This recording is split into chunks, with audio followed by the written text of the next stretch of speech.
Huling-huli raw sa akto ng pagnanakaw ang 17 anyos at 15 anyos na ito kaya inaresto sila ng mga pulis sa Barangay San Roque, Quezon City kaninang madaling araw.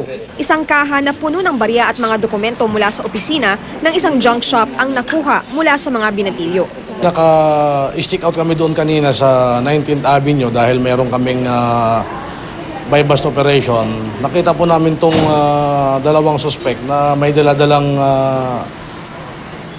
pasampasan na parang box. Pagliko po namin doon sa may 20 Avenue, nakita nga po namin, binibilang nila yung pera. Hindi na itinanggi ng dalawa ang paratang. Niyaya lang po kasi ako eh. Nino? Yan. Paano kayo nakapagnakaw? Tinanggal po namin padlock. Inaya lang din po ako. Nino? Ni Coco po.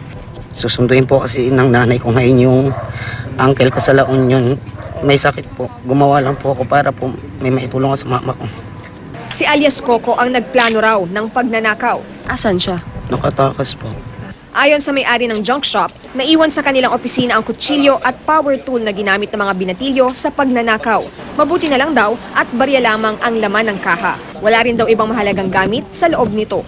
Siyempre, sampa natin ang kaso para yung effort nung kapulisan natin at saka para mabawasan na rin. Ayon sa kagawad ng barangay, sanay magnakaw ang mga binatilyo. Ginalaw pa nga raw nila ang CCTV na nakatutok sa opisina ng junk shop para hindi mai-record ang panloloob.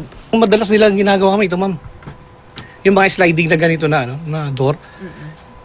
Lagi, ma'am, yan, hinahatak nila ng gusto. Tapos, magagaling talaga, ma'am. May mga sarili silang mga... Dati, ma'am, nakuha na namin sila ng bolt cutter, eh.